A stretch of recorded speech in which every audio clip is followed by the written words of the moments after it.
The Phantom Tollbooth by Norton Juster. The Finale, Chapter 20. Goodbye and Hello. As the pleasant countryside flashed by and the wind whistled a tune on the windshield, it suddenly occurred to Milo that he must have been gone for several weeks. I do hope that no one's been worried, he thought, urging the car on faster. I've never been away this long before. The late afternoon sun had turned now from a vivid yellow to a warm, lazy orange, and it seemed almost as tired as he was. The road raced ahead in a series of gentle curves that began to look familiar, and off in the distance, the solitary toll booth appeared, a welcome sight indeed. In a few minutes he reached the end of his journey, deposited his coin, and drove through. And almost before realizing it, he was sitting in the middle of his own room again. "It's only 6 o'clock," he observed with a yawn. And then, in a moment, he made an even more interesting discovery. "And it's still today. I've been gone for only an hour." He cried in excitement, for he certainly never realized how much he could do in so short time.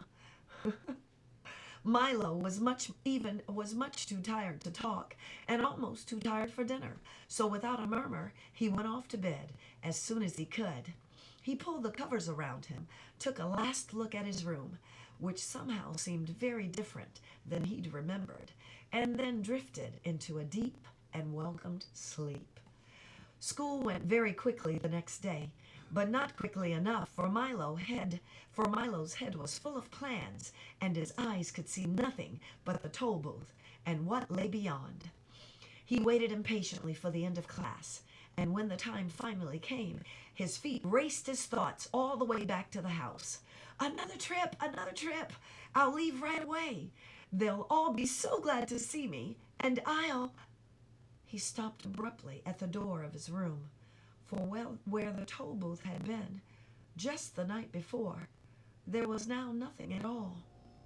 He searched frantically throughout the apartment, but it had vanished just as mysteriously as it had come. And in its place was another bright blue envelope, which was addressed simply, "For Milo, who now knows the way." He opened it quickly and read, "Dear Milo, you have now completed your trip, courtesy of the Phantom Tollbooth. We trust that everything has been satisfactory, and hope you understand why we had to come and collect it. You see, there are so many other boys and girls waiting to use it, too.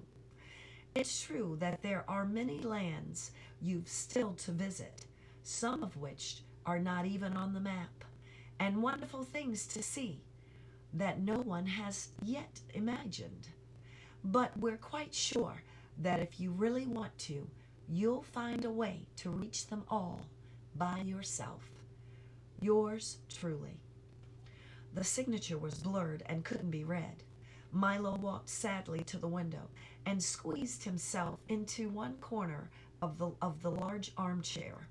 He felt very lonely and desolate as his thoughts turned far away to the foolish, loving bug, to the comforting assurance of talk standing next to him, to the erratic, excitable din, to little Alec, who he hoped would someday reach the ground, to rhyme and reason, without whom wisdom withered, and to the many, many others he would remember always.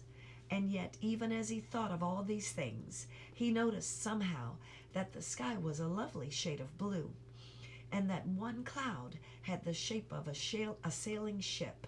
The tips of the trees held pale, young buds, and the leaves were a rich, deep green. Outside the window, there was so much to see and hear and touch. Walks to take, hills to climb, caterpillars to watch as they strolled through the garden. There were voices to hear and conversations to listen to in wonder, and the special smell of each day. And in every room in which he sat, there were books that could take you anywhere, and things to invent and make and build and break, and all the puzzle and excitement and everything he didn't know, music to play, songs to sing, and worlds to imagine, and then something someday made real. His thoughts darted eagerly about everything he looked, new and worth trying. Well, I would like to make something. I would like to make another trip, he said, jumping to his feet, but I really don't know where I'll have the time. There's just so much to do right now. The end.